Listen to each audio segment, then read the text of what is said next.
de la barricade, dont il était encore assez près, on osait lui crier de revenir, de peur d'appeler l'attention sur lui. Sur un cadavre, qui était un caporal, il trouva une poire à poudre. J'en laisse soif, dit-il, en la mettant dans sa poche.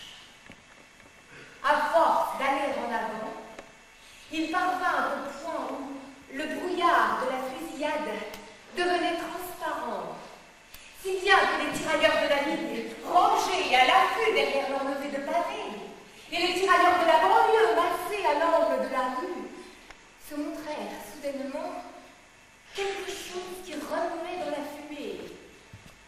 Au moment où Gavroche, débarrassé de ses cartouches, un sergent gisant près d'une borne, une balle frappa le madame.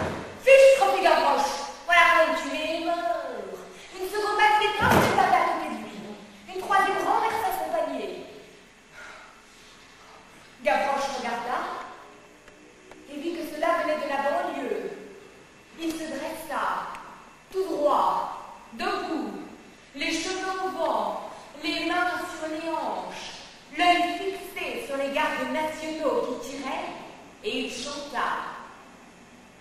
On les à Nanterre, c'est la faute à Voltaire, et bête à Palmaison, c'est la faute à Rousseau.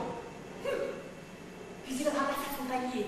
Il remit sans en perdre qu'une seule les cartouches qui étaient tombées et, avançant vers la fusillade, alla dépouiller une autre giberne. Là, une quatrième balle ne manqua encore. Gavroche chanta. Je n'en suis pas Nanterre, c'est la faute à Voltaire. Je suis pas dit oiseau, c'est la faute à Rousseau. Une cinquième balle ne réussit qu'à tirer de lui un troisième couplet. Gavroche chanta. Joie mon caractère, c'est la faute à Voltaire. Misère mon trousseau, c'est la faute à Rousseau. Cela continua ainsi quelque temps. Le spectacle était épouvantable et charmant. Gavroche, fusillé, taquinait la fusillade. Il avait l'air de s'amuser beaucoup. Les gardes nationaux et les soldats riaient en l'ajustant.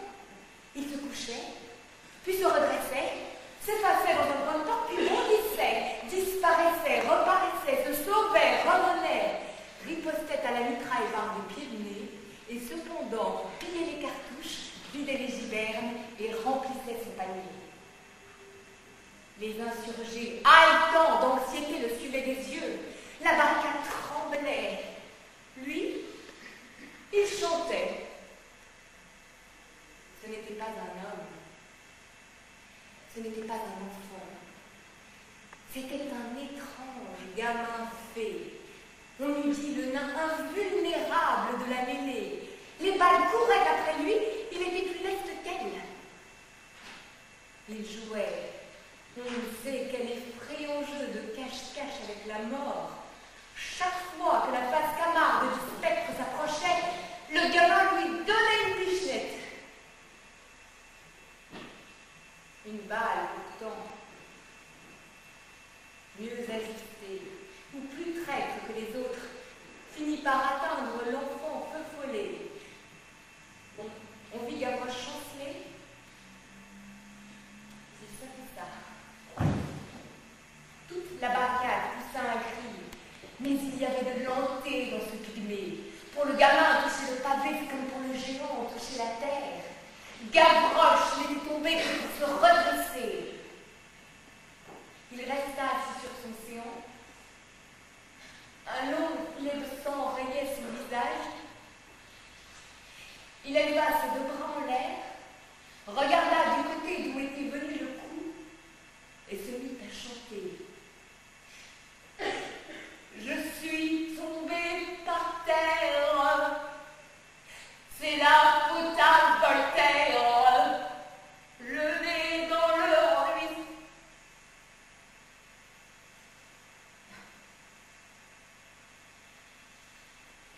Il n'acheva point. Une seconde balle du même tireur l'arrêta court. Cette fois,